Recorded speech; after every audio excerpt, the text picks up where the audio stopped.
মাদকমুক্ত সমাজ গড়তে পরিকল্পনার কথা জানালেন প্রধানমন্ত্রী।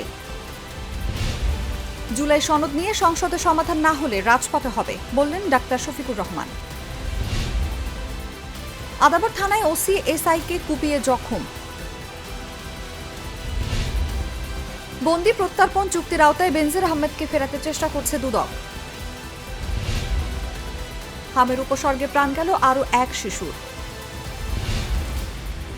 একনেকে ৭,০০০ কোটি টাকার ৫ প্রকল্প অনুমোদন। পল্লবীতে শিশু ধর্ষণ ও হত্যা মামলায় স্টেট ডিফেন্স নিয়োগের নির্দেশ হাইকোর্টের। হত্যা মামলায় জামিন পেলেন আবুল বারকাত।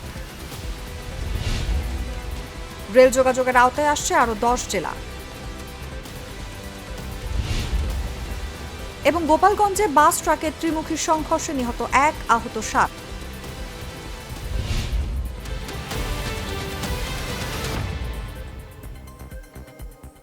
হুররে ওয়েফারের মানচি টেস্টে টেনশন দূর রে, হয়ে যাক হুররে।